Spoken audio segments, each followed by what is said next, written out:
Well, hello again, everybody. It's your favorite detective of Depop, your favorite villain of Vinted, here to look at 5 of your Depop stores, tell you what's good, most importantly, tell you what's not good, give you some intel from someone who's been doing this since 2012. Without further ado, let's go for you. Number 1, we've got Drayton.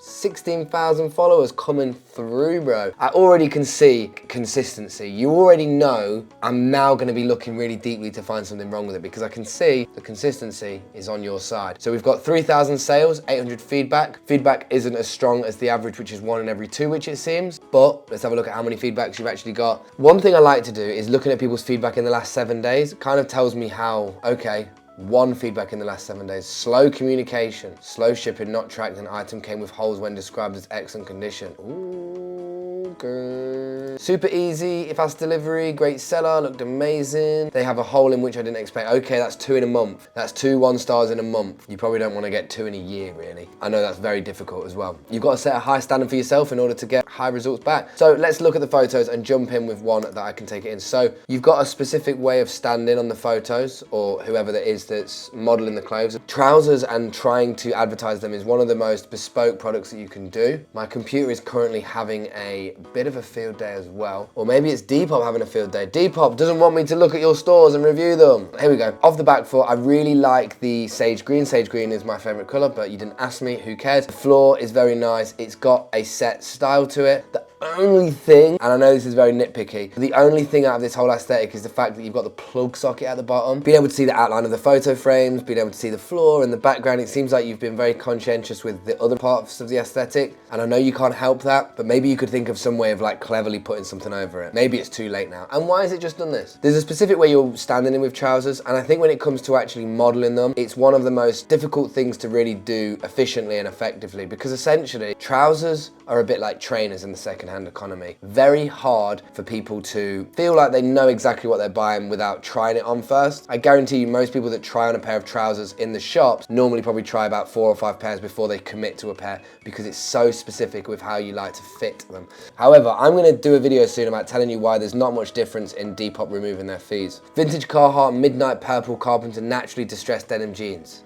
Nice. The lighting looks really good. The fact that you've stood in different placements, whoa. The feet and the footwork looks a bit skew-if. When I used to work with models in this same capacity, we experienced the same things with like the way that you stand at the front. You just kind of have to like work on a motion and a movement that kind of works in like a cohesive way. That looks a little bit like a mid shot that maybe you don't want to use too much. I think it's better when your arms are out of the shot as well. This crop at the top is really nice. One reason why you have to really focus on pleasing customers is because in your recent reviews, that bad feedback has been there for 6 days. So I would be mindful of speaking to that customer and saying, look, dude, do you want to send it back? I know you say no refunds, but no refunds and a 1-star, or a refund and not a 1-star. You got to look at it in 2 different perspectives. Seems like you're adding a lot of information. That's how you know you're trying to be a salesperson. Unique distressing. I don't know where most of you sit on the fence with the refunds and the no refunds, but for me, I don't really ever specify that I don't accept refunds, because I think that firstly, that might discourage people from even considering buying, and 2, those that buy and weren't aware will probably be really annoyed when they message you. Granted, you put it in your description. Why don't you accept refunds? That's the bigger question I want to ask. All in all, one of the things I'd say to focus on is maybe just the way that your legs are in a placement. It seems like in some of the photos, there's a skew-if placement, and I can really understand how difficult these are to actually shoot and make look good. I suppose you're trying to show the movement in the trousers, so I'll give you the benefit of the doubt. There's a lot of photos in here. Plug socket, I know you can't change a lot, but for me, I know it's the plug socket because it felt like the most out of place point of the whole aesthetic that you've created. Background looks really nice, the flooring looks really good, even your Birkenstock and the outer frames on the photos look really cool, but the plug socket is feeling hella like I know you're in a house. If I'm looking for something and it's really specific, take that as a compliment. Right, number 2.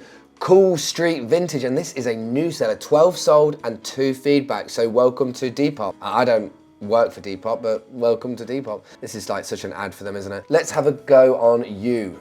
No, let's have a look at the Timberland sweatshirt. That boy sus. Firstly, it looks like you've got a sheet underneath. It's definitely a sheet underneath. From my standpoint, what I can see so far, the light is behind you and you're stood right in front of it, because I can see where at the bottom of this item, there's some shadowing, which looks like it might be some part of your silhouette. Look, it repeats itself at the bottom as well. So you might be placing yourself in a way where the light is coming behind you. You're a direct disruption of that potentially. They're not popping. They do feel a little bit muted, but they might feel more naturally and organic to the color. colors. The sheet that you have underneath, I think it's something that's pretty cool. I would just be mindful of the way that it seems to absorb some of the light with wherever you're standing. There's a fine line between like having it really well illuminated and it just feeling a little bit like, yeah, next. So try and work on uplifting that color a little bit, maybe different perspectives of where you take the photo so you're not stood right in front of where the light is. My price, £25, nice. Measurements, pit to pit, back of neck to hem. Give it a go, let me know. Because you've got a small amount of products on your store already, it's the best time to plan and strategize with something like that rather than starting and doing about 400 items uploaded and then going, oh, now I'll change it. You're in the perfect spot to add those descriptions and measurements. Also really like the fact that you seem to have made a cool, quirky little image. Logo. Why do I call them images? They're logos. Maybe on this bit you could work on a little bit of it being broken up. 100% authentic, Carhartt, Dickies and more. Message me for any more. It does seem like you focus on a lot of Carhartt, so that's an accurate description to say. You've had a lot of sales on it, so fair play. Maybe just work on streamlining the lineage of that sort of description. And this is a personal preference. Maybe use the ticks to use as like the start of each sentence and separate it with a little bit of a space. One other thing I would say is work on a bit of consistency. You can see how that one's dropped below. You know, Depop has the feature where you can sort of pin in and zoom to sort of get the perfect assimilated crop with what it was before. Firstly, figure out where the lighting's coming from and how you can maybe uplift that naturally without doing too much. Secondly, try a couple of different textures on the background. The sheet looks good, but on all the photos I can see, pick up your phone, baby. You don't need to, you've got it in your hand. This is Carhartt pocket tee with phone silhouette. Work on a few different positions with when you take the photos, making sure you're not covering the light. Have a little recce on this description. I think you can tidy it up in a little bit of a nicer way. And enjoy and trust that process you're doing. Oh, pit to pit, back and neck to hem, and consistency on these photos. Not too much to go with there. Right, next up, book vintage. Let's go and play five-a-side. Okay, I thought that was the McDonald's M. I shouldn't be thinking about McDonald's right now. These photos are interesting now. I've got one perspective that I want to challenge with already, but I'm going to have a little look at a photo closer. The background is changing more than you realize, and that may be something to do with the white balance setting you have on your camera. Either that, or you are maybe using some natural lighting and you're changing the ISO or the shutter so that it's altering the way that the green has a perspective. No discounts on it, everything's good. Vintage and streetwear garms, we love to see it. Following nobody, interesting. I know that one tactic a lot of people do on Depop is they go for bulk following, because one fun fact you can know about Depop is it's probably one of the only platforms where they don't have a limit on how many people you can follow. You ever notice how you go on TikTok or you go on Instagram and you can follow 50 people and then it stops? Whereas through this Depop, you can just follow.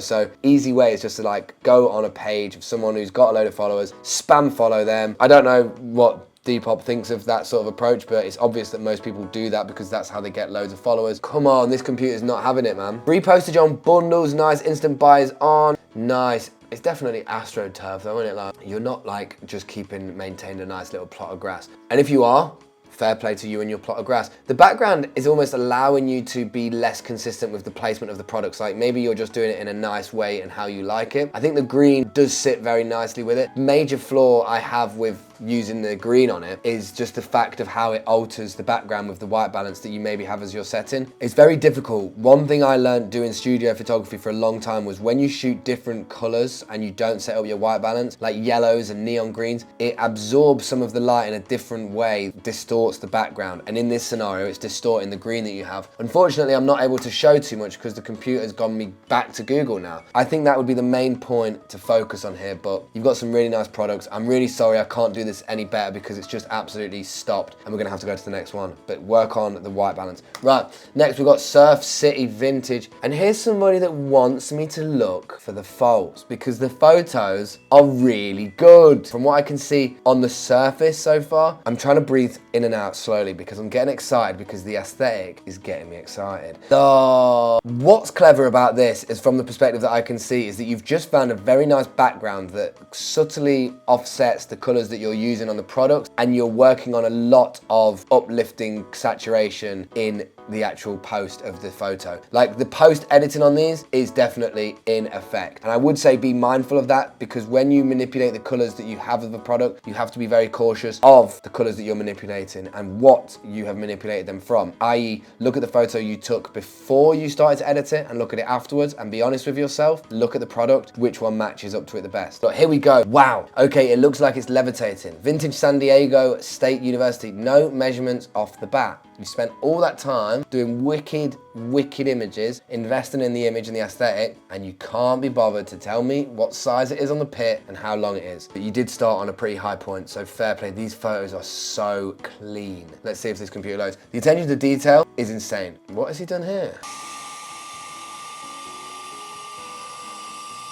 Oh my God, that's so sick.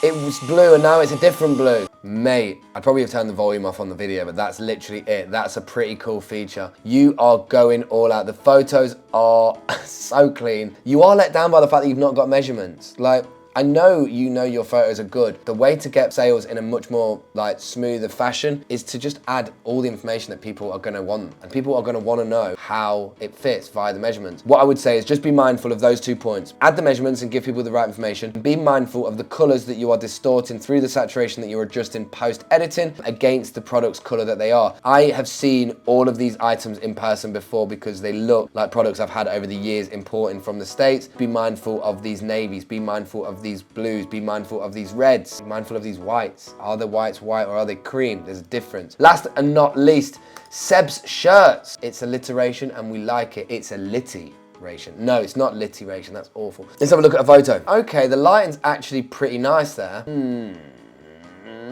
I am not sure what I think about hung up items of clothing. My main reason why I think most people do it is because it's a very good way of doing it without your back getting like affected. You think flat lay photography is all about the posture. It's all about really creating a system where you don't have to do it on the floor, and this allows you to do it off the floor. I personally think that the way an item sits on a hanger is much different to how it sits on the floor, and I would argue that the floor is a better representation of the product, and you can feel free to challenge me right now. The lighting you've got is soft. It seems like you've got one light source, there's no other contrast to it. It's almost like flat on the item, but in a nice way. I feel like this is the true color of the product. Brand new with tag size large, message me for measurements. The thing is with the measurements, and I don't mean to make this like a point, if you have a system when you're preparing your products to do all the measurements at the same time, you don't need to worry about doing it individually when you take the photos. I know that seems really silly, but if you implement it as a part of the process, then it's just a part of what you do rather than message for measurements. I know the mindset behind it is, well, if I've got 500 products online, it's going to take me 5 hours to measure them all. If you've got them already, it's like the equivalent of like answering someone's question and they could buy it just without you even having to speak to them. The winning formula. I think that on this one, football shirts are different. And what I mean by that is that they sit in the same valley as like the Stone Island and the Stussy stuff, in a sense where people will buy it regardless of probably how it's presented. Playing the aesthetic advocate in this situation, challenging the perspective, I think that flat lay photography looks better. And maybe it's not your style. You said even in your comment that you've been doing it for ages, and clearly like 500 shirts of it sold, so props to you, dude. I would always think maybe this would be the proper thing for AstroTurf because it's football shirts. Football's played on AstroTurf, it's played on grass. Here we go, all the footy fans are about to go, it's not played on AstroTurf. I don't know, I'm not a footballer. What I'm saying is that relationship with how I would see it would connect better with me if I saw it like on a grass or flat lay. It's quite cropped on some of the photos. Unfortunately, there's a law with certain products that might sell without. The lighting is nice, just zoom out a little bit so you can see the full shirt, I would say. Work on the complete shot of it, but the images you're using are good. The fact that you're adding information such as this, the shirt is in decent condition for its age, some slight fading, a couple of pulls. I would just say go for the measurements, maybe start from now, like just do an A/B test. Every time you prepare 10 and upload 10 items, make sure 5 of them have measurements. And when you get a question or when you get an order, let me know whether it was one that had measurements or one that didn't. I appreciate you for letting me look at your store, and I appreciate everybody for letting me look at their store. And if you want me to look at your Depop, your vintage, your Etsy, your eBay, your whatever, drop a comment and let me know. And what I might start doing is just going on to random people's Vinted and just seeing what we think about how the website looks. Where do you want the direction of this content to go? I've got a few ideas and I'm not going to share them too soon with you. That's a nice football jersey, I like that. Yeah, I could go through like and look at different bits of the site for sure. Guys, as always, stay safe, stay sustainable. Appreciate you for letting me look at your stores, and if you want me to look at yours, drop the comment down below. I'll see you tomorrow at 6:30.